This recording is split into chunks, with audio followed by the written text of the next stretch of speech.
जय हिंद। आज हम इस वीडियो में कुछ सामान्य ज्ञान के प्रश्न करने वाले हैं, जिसमें हम कुछ गवर्नर जनरल्स के बारे में बात करेंगे और उनके द्वारा इंट्रोड्यूस की गई कुछ पॉलिसीज़ के बारे में बात करेंगे, इंडियन कॉन्स्टिट्यूशन के बारे में बात करेंगे, कुछ आर्टिकल्स, कुछ अनुसूचियाँ, कुछ शेड्यूल्स, कुछ पार्ट, उसके बारे में बात करेंगे। तो ये जो वीडियो होने वाला है आप सभी के लिए इम्पोर्टेंट होने वाला है। जो एचपी पुलिस या एचपी फॉरेस्ट गार्ड के लिए तैयारी करा वो तो इम्पोर्टेंट है ही है, लेकिन जो अदर एग्ज़ाम्स की भी तैयारी कर रहे हैं उनके लिए भी जो है वो इम्पोर्टेंट रहेगा। तो एचपी फॉरेस्ट गार्ड की तैयारी मैं पहले करवा चुका हूँ, कम से कम 20 लेक्चर मैंने ऊपर आई बटन में डाले हुए हैं, यहाँ पे उसको आप देख लीजिएगा। अब ये जो है वो दोनों पेपर की, एचपी पुलिस और एचपी फॉरेस्ट गार्ड की जो है वो दोनों पेपर की जो है वो तैयारी यहाँ पे एक साथ करवा रहा हूँ मैं। तो आज इसका जो है वो पहला लेक्चर होने वाला है। तो जीके की जो प्लेलिस्ट आपको ऊपर आई बटन में मिल जाएगी, आप वहाँ से देख सकते हैं। जो आप इन दोनों एग्जाम्स की अगर तैयारी करें तो टॉप जीके एमसीक्यूज होने वाले हैं यहाँ पे सामान्य ज्ञान के। तो शुभम जीके ट्रिक चैनल को सब्सक्राइब कीजिएगा, लाइक कीजिएगा वीडियो को और शेयर कीजिएगा वीडियो को। तो जीके ट्रिक ऐप को डाउनलोड कीजिए, लिंक उसका डिस्क्रिप्शन बॉक्स में, आप वहाँ से डाउनलोड कर सकते हैं। इंडिया जीके के नोट्स और एचपी जीके के नोट्स आपको जो है यहाँ पर मिल जाएंगे। तो आप इसको जो है वो जीके ट्रिक ऐप को डाउनलोड कीजिए, स्टोर सेक्शन में जाइएगा, यहाँ पर आपको India GK plus HP GK आपको लिखा हुआ मिलेगा। तो आप उसके ऊपर क्लिक कीजिए, आप जो है वो नीचे जो है वो आपको पे का ऑप्शन आएगा, तो आप पे कीजिए और उस नोट्स का जो है वो मज़ा उठाइए। अब टेलीग्राम चैनल भी दे रहा हूँ मैं आपको, यहाँ पे मैं जो क्विज होती है या डेली न्यूज़ होती है या करंट अफेयर्स होते हैं वो यहाँ पे आपको जो है वो शेयर कर देता हूँ। तो आप इसको ज्वाइन कीजिए। यहाँ पर फॉरेस्ट गार्ड के प्रीवियस ईयर के पेपर भी मिल जाएंगे। कोशिश करूँगा कि पुलिस के जो पेपर है प्रीवियस ईयर के वो भी आपको यहाँ पे डाल दूँ। तो इसको ज्वाइन कर लीजिएगा। जो आप पुलिस की तैयारी कर रहे हैं या फॉरेस्ट गार्ड की तैयारी कर रहे हैं तो आपके लिए डिस्क्रिप्शन बॉक्स में बुक्स रखी हुई हैं। तो अगर आपने अभी भी तैयारी नहीं स्टार्ट किया तो बुक्स जो है वो परचेज़ कर लीजिए। तो डिस्क्रिप्शन बॉक्स में उनका लिंक है, तो आप वहाँ से जाओ, क्लिक करके जाओ बुक्स पे, बुक्स जो है वो परचेज़ कर सकते हैं। तो आप उसको परचेज़ कर लीजिए। अब चलता हूँ फर्स्ट क्वेश्चन की ओर। एक एक करके क्वेश्चन को अच्छे से सॉल्व कीजिएगा। फर्स्ट क्वेश्चन है, which of the following act of British India led the foundation stone of Supreme Court in Calcutta in 1774। इनमें से कौन सा एक्ट था कलकत्ता में जब उच्चतम न्यायालय खोला गया था 1974 में? किस एक्ट के तहत जो है वो 1974 में 1774 में कलकत्ता में उच्चतम न्यायालय खोला गया था, यानी कि सुप्रीम कोर्ट खोला गया था? तो देखो, कलकत्ता में जो है वो सुप्रीम कोर्ट 1774 में खोल दिया गया था। और ये किस एक्ट के तहत था? रेगुलेटिंग एक्ट के तहत। सबसे पहला जो ब्रिटिश एक्ट आया था रेगुलेटिंग एक्ट ही था, 1773 में आया था ये। और इसी एक्ट के तहत जो है वो आपका सुप्रीम कोर्ट जो है वो एस्टेब्लिश किया गया था कलकत्ता में 1774 में। बी ऑप्शन इसका राइट आंसर है। अब देखिए, जो पिट्स इंडिया एक्ट है, पिट्स इंडिया एक्ट जो है आपका 1784 में आया था। रेगुलेटिंग एक्ट तो आपका जो है वो 1773 में आया था, ये याद रखना है आपको। अब चार्टर एक्ट जो था, फर्स्ट जो चार्टर एक्ट था वो आपका 1793 में आया था। सेकंड चार्टर एक्ट जो है वो 1813 में आया था। जो थर्ड चार्टर एक्ट है आपका वो 1833 में आया था। और फोर्थ चार्टर एक्ट जो है आपका वो 1853 में आया था। ये आपको याद रखने हैं सारे के सारे एक्ट। तो पिट्स इंडिया एक्ट 1784 में, रेगुलेटिंग एक्ट 1773 में, चार्टर एक्ट 1 1793 में, चार्टर एक्ट 2 1813 में, चार्टर एक्ट 3 1833 में और चार्टर एक्ट 4 1853 में।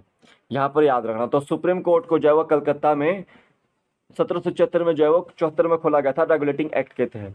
बी ऑप्शन इसका राइट आंसर है। और जो दिल्ली का सुप्रीम कोर्ट है, दिल्ली जो सुप्रीम कोर्ट है आपका, हाई सुप्रीम कोर्ट है आजकल, तो उसे जो है वो 26 जनवरी 1950 को खोला गया था, जब संविधान जो है वो लागू कर दिया गया था। याद रखना है आपको। नेक्स्ट ले लेते हैं, which of the following country do not have written constitution. इनमें से किस कंट्री का या किस देश का लिखित संविधान नहीं है?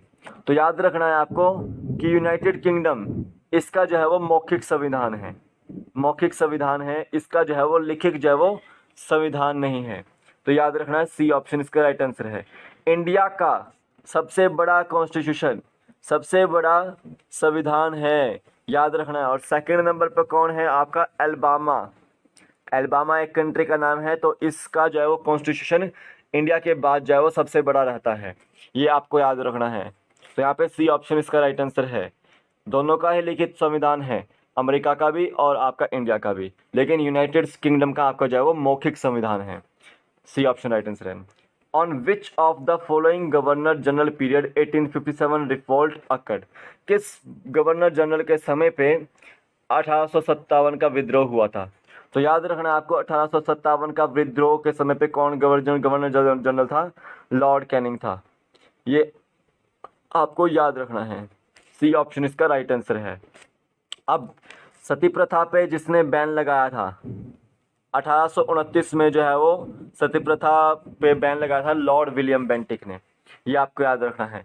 और राजा राम मोहन रॉय की वजह से जो है वो सती प्रथा पर बैन लगा था, ये आपको याद रखना है। लॉर्ड डलहौजी, इसका जो कार्यकाल था वो 1848 से 1856 के आसपास का था। और इसके द्वारा जो है वो कौन सी नीति अपनाई गई थी? डॉक्ट्राइन ऑफ लैप्स की, डॉक्ट्राइन ऑफ लैप्स की जो है वो नीति अपनाई गई थी, याद रखना है। लॉर्ड वेलेस्ली, लॉर्ड वेलेस्ली जो है वो 1798 में आया था और इसने जो है वो भारत में क्या पॉलिसी अपनाई थी? सब्सिडियरी अलायंस की जो है वो पॉलिसी अपनाई थी, ये आपको याद रखना है। अगर पूछा गया लॉर्ड कॉर्नवेलिस, लॉर्ड कॉर्नवेलिस, तो कॉर्नवेलिस के समय पे जो है वो 1793 में परमानेंट सेटलमेंट आया था, ये आपको याद रखना है। तो यहाँ याद रखना है कि 1857 का जो विद्रोह हुआ था वो लॉर्ड कैनिंग के समय पे हुआ था। सी ऑप्शन राइट आंसर है। नेक्स्ट क्वेश्चन देते हैं, which the union and it's territory included in which part of the constitution, जो भारत है और भारत जो संघ है या उसका क्षेत्र है वो किस पार्ट में आते हैं कॉन्स्टिट्यूशन के, या किस भाग में आते हैं कॉन्स्टिट्यूशन के? तो याद रखना है आपके भारतीय कॉन्स्टिट्यूशन के ओरिजिनल टेक्स्ट में, ओरिजिनल टेक्स्ट में 22 भाग हैं, लेकिन प्रेजेंट में जैसे अमेंडमेंट होते रहते हैं तो अब 25 भाग हो चुके हैं, ये आपको याद रखना है। तो देखिए भारत के जो भाग 1 है उसमें संघ और उसके क्षेत्र के बारे में बात की गई है, ए ऑप्शन इसका राइट आंसर है। भारत का जो 2 भाग है उसमें नागरिकता के बारे में बात की गई है, यानी कि सिटीजनशिप के बारे में बात की गई है। भारत का जो भाग 3 है उसमें फंडामेंटल राइट्स की बात की गई है। और जो भारत का 4 भाग है उसमें directive principles of state policy की बात की गई है, यानी कि राज्य की नीति निर्देशक तत्व के बारे में बात की गई है। तो यानी कि किसमें? Union territory, union and it's territory के बारे में बात की गई है भाग 1 में, ए ऑप्शन राइट आंसर है। नेक्स्ट क्वेश्चन देते हैं, how many articles are there in the original text of Indian constitution? जब संविधान बना था ना तो उस समय कितने आर्टिकल्स थे, कितने अनुच्छेद थे? तो 395 अनुच्छेद थे, 22 भाग थे उस समय अगर पार्ट पूछा गया, और ओरिजिनल टेक्स्ट में 8 अनुसूचियां थी जो बढ़कर 12 हो गई थी बाद में, याद रखना है। प्रेजेंट में अनुच्छेद हैं आपके 470, प्रेजेंट में भाग हैं आपके 25 और प्रेजेंट में अनुसूचियां हैं आपकी 8, याद रखना है। तो ए ऑप्शन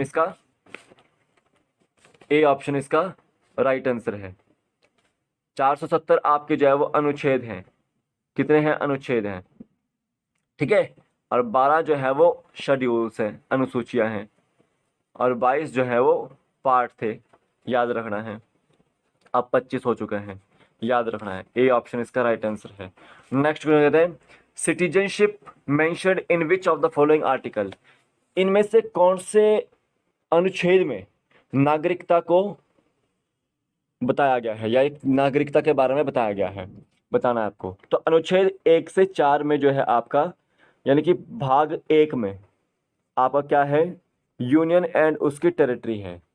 अनुच्छेद 12 से 35 में आपका, यानी कि भाग 3 में, भाग 3 में आपका क्या है?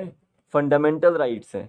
अनुच्छेद 36 से 51 में, यानी कि भाग 4 में आपका है directive principles of state policy. अनुच्छेद 5 से 11 में जो है आपका, यानी भाग 2 में आपका क्या है? सिटीजनशिप के बारे में बात की गई है। तो डी ऑप्शन इसका राइट आंसर है। यहाँ पे भाग भी पूछे जाते हैं आपसे। मान लो पार्ट ए में क्या आया? यूनियन एंड इट्स टेरिटरी आ गया। पार्ट 2 में क्या आया? सिटीजनशिप आया। पार्ट 3 में क्या आया? फंडामेंटल राइट्स आए। पार्ट 4 में क्या आया, directive principles of state policy आई। तो ये भाग भी पूछ जाते हैं आपसे। तो डी ऑप्शन इसका राइट आंसर है कि अनुच्छेद 5 से 11 में आपका नागरिकता है। नेक्स्ट वीडियो देते हैं, fundamental duties are included in which of the following part of Indian constitution. मौलिक कर्तव्य जो है वो भारत के संविधान के किस भाग में है। याद रखना है आपको कि वो भारत के संविधान के भाग 4A में है। फंडामेंटल ड्यूटीज हैं ये। फंडामेंटल राइट्स अगर पूछे गए तो वो पार्ट 3 में है। किस में है, पार्ट 3 में। और अगर फंडामेंटल ड्यूटीज पूछी गई तो वो भाग 4A में है। और आर्टिकल कौन सा है, 51A, 51 के। अगर आर्टिकल पूछा गया फंडामेंटल ड्यूटीज का तो 51A है। अगर भाग पूछा गया तो वो है आपका part A, part 4A। B option इसका राइट आंसर है। अनुसूची 8 में देखिए 22 भाषाओं का उल्लेख है इसमें, 22 भाषाओं का उल्लेख किया गया है इसमें। और भाग 5 में देखिए, भाग 5 में जो यूनियन है जिसमें आपका प्रेसिडेंट आ जाता है, वाइस प्रेसिडेंट आ जाता है, पार्लियामेंट आ जाता है, तो वो उसके बारे में बात की गई है। ये आपको याद रखना है। तो यहाँ पे बी ऑप्शन राइट आंसर था। नेक्स्ट वीडियो देते हैं, when was Indian constitution form completely. भारतीय संविधान जो है वो कब बनकर तैयार हो गया था। तो 26 नवंबर 1949 को भारतीय संविधान जो है बनकर तैयार हो गया था। ये आपको याद रखना है। कुल 2 साल 11 महीने 18 दिन जो है वो भारतीय संविधान को बनने में लगे थे। ये आपको याद रखना है। अब देखो 9 दिसंबर 1946 को भारतीय संविधान जब बन रहा था तो उसकी पहली बैठक हुई थी। दूसरी बैठक आपकी जो है वो 11 दिसंबर 1946 को हुई थी। और 13 दिसंबर को जो है वो डॉक्टर पंडित जवाहरलाल नेहरू जी की ने उद्देश्य प्रस्ताव जो है वो संसद में रखा गया था, संविधान सभा में रखा था। ये आपको याद रखना है। और जुलाई 1946 से जो है आपका संविधान जो है वो बनना स्टार्ट हो रहा था। जुलाई 1946 में जो है वो पहली बैठक समझ लो एक तरह से, याद रखना है। तो डी ऑप्शन राइट आंसर है कि संविधान जो है आपका कब बनकर तैयार हो गया था, 26 नवंबर 1949 को। नेक्स्ट वीडियो देते हैं, how many schedules are there in Indian constitution. भारतीय संविधान में कितने अनुसूचियां हैं। तो 12 अनुसूचियां हैं। कितनी है, 12 अनुसूचियां। 322 भाग हैं ओरिजिनल टेक्स्ट में, और प्रेजेंट में अमेंडमेंट होकर 25 भाग हो चुके हैं। 395 जो है आर्टिकल्स हैं ओरिजिनल टेक्स्ट में जब संविधान बना था। और अब जो है वो 470 अनुच्छेद हैं और 12 अनुसूचियां हैं। ठीक है, बी ऑप्शन इसका राइट आंसर है। नेक्स्ट वीडियो देते हैं, which of the following is the blueprint of Indian constitution. इनमें से कौन सा जो है वो भारतीय संविधान का ब्लूप्रिंट है। तो याद रखना कि गवर्नमेंट ऑफ इंडिया एक्ट जो 1935 है वो भारतीय संविधान का ब्लूप्रिंट है। बी ऑप्शन इसका राइट आंसर है। गवर्नमेंट ऑफ इंडिया एक्ट जो है वो 1858 में भी आया था। फिर आपका गवर्नमेंट ऑफ इंडिया एक्ट 1935 में आया। फिर आपका रेगुलेटिंग एक्ट आपका जो है 1773 में आया था। ये आपको याद रखना। तो बी ऑप्शन इसका राइट आंसर है कि वो भारतीय संविधान का ब्लूप्रिंट है। तो ये थे आज के टॉप 10 क्वेश्चंस। आई होप आपको समझ आए थे, आई होप। और एचपी पुलिस वाले जो है वो इसको देख सकते हैं, एचपी फॉरेस्ट वाले देख सकते हैं, पंचायत सेक्रेटरी वाले देख सकते हैं। मैं ये बोलता हूँ कि ये इसको हर एक बंदा देख सकता है वीडियो को। तो आज के वीडियो में फिर इतने ही महत्वपूर्ण क्वेश्चन थे। कल फिर मिलूंगा एक नए वीडियो के साथ। तब तक के लिए जय हिंद, जय भारत। आपका दिन शुभ हो। जय हिंद।